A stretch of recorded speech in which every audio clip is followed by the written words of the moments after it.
Hello, sixth graders. We are looking at estimating fractions. Our learning target, I can estimate sums, differences, products, and quotients of fractions and mixed numbers. Vocab here, make sure you have it in your packet or written down on your paper. Compatible numbers, these are numbers that are easy to compute mentally. So for example, 1/3 times 14, that's not as easy as finding 1/3 of 15 because 15 can easily be divided by 3. And then remember a mixed number, this is a number where it's got a whole number and a fraction. So today when we're looking at estimating fractions, we're gonna look and decide if they are close to 0, 1/2, or 1 whole, and use that to help us estimate. So the first thing we're gonna do here is fill in the fractions and decimals that fit on the chart. So we have 0, well 0 as a decimal is just 0.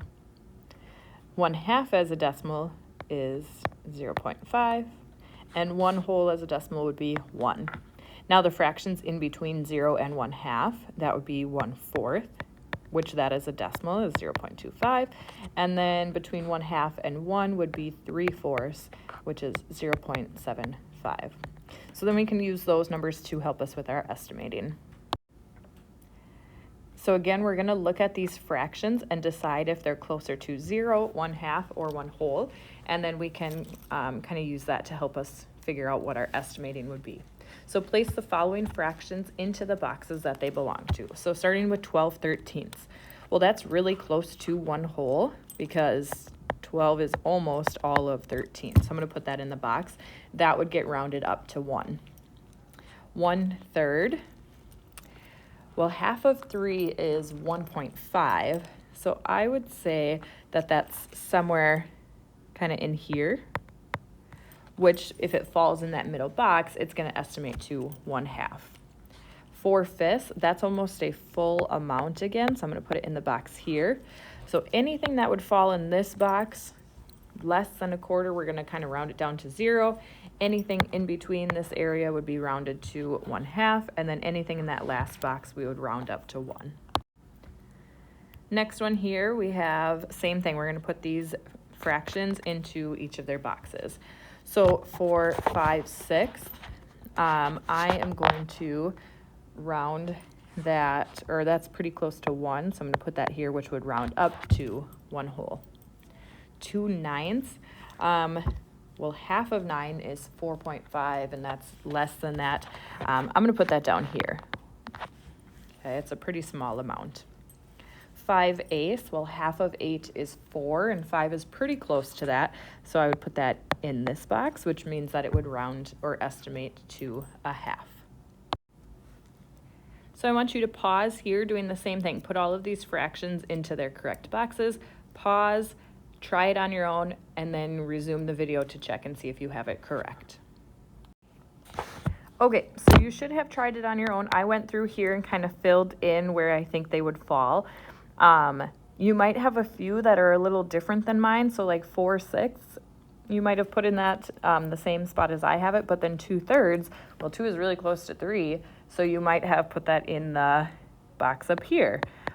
So some of it, again, it might just kind of depend on those compatible numbers and what would be best, but your answers should be somewhere around where I have them. Same thing, pause, try this one on your own, and then resume the video to check and see how your answers compare to mine. All right, so again, check your answers, see how it compares to mine. What I did for each of these was I looked at the denominator and thought to myself, is the numerator close to half of that amount? Is it almost the full amount? Or is it pretty small compared to the denominator? And that's kind of how I decided. So for example, well, half of 10 is 5, and 3 is a little bit lower than that, so that's why I put it in the box I did. Whereas like this one, half of 8 is 4, and 5 is really close, just one more than that, so that's why I put it in the half spot. And then, for example, here, well, 7 is almost 8. It's very close, so it's very close to 1. So now we're going to use that with adding and subtracting and kind of estimating what our actual answer would be close to. So we're going to continue to use that 0, half, or 1 whole to help us decide. So if I were to estimate 5/6, that's almost 1 whole, right? 5 is almost all of 6. And to that, we're going to add 3/10. Well, half of 10 is 5, and 3 is a little bit less than that, but I could still round it to 1/2, and 1 plus 1/2 is 1 and 1/2. So when I actually add those numbers together, my answer should be semi-close to my estimate that I got. Next one, 7/9 minus 2/5. So 7/9, that's pretty close to 1, minus 2/5. Well, half of 5 is 2.5, and that's pretty close to it, so I'm going to estimate that to 1/2. And if I did 1 minus 1/2, my actual answer should be close to 1/2. Next one, 8/9 minus 4/7. 8/9 is pretty close to, I'm going to write this up above. This is pretty close to 1. Half of 7 is 3.5, so that's pretty close to 1/2. And again, 1 minus 1/2 is 1/2.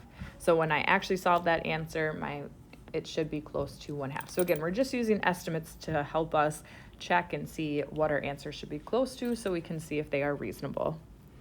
1 and 6/11. So 6/11 is close to 1/2.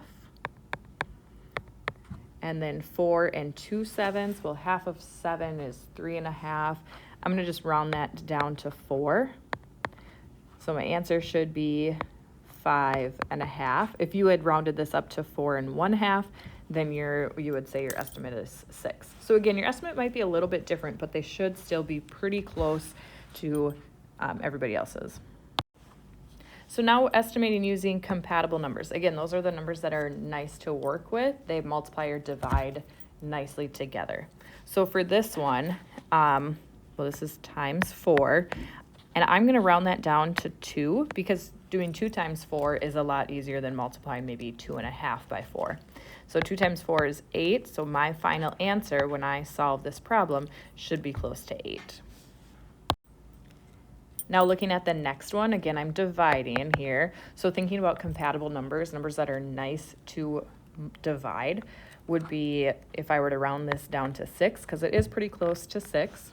And then the next one, 5, 6, I could round that up to 2, and 2 divides 6 perfectly.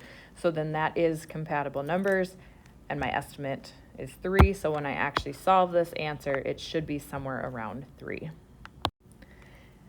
Again, using compatible numbers to do our estimates here, 1/3 times 14. So if I think about this, 1/3, it's like dividing the number by 3.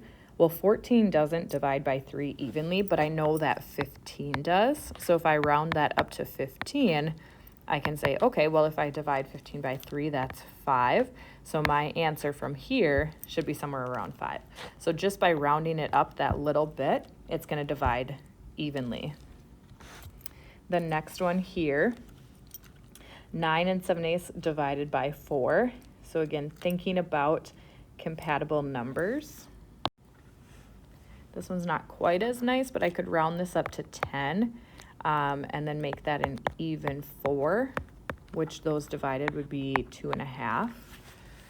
So I know my answer should be somewhere around there. You could say round the 4 up to 5, because then 10 and 5 divide nicely. I know that 10 divided by 5 is 2, so either way our answer should be somewhere around there. So again, just looking at those numbers that are nicer to work with. This next one, 25 and 3/10, I'm going to say, well, I know that if I do 25 divided by 5, those are compatible. They divide evenly from each other, compared to like 25 divided by 6. That wouldn't divide as nicely.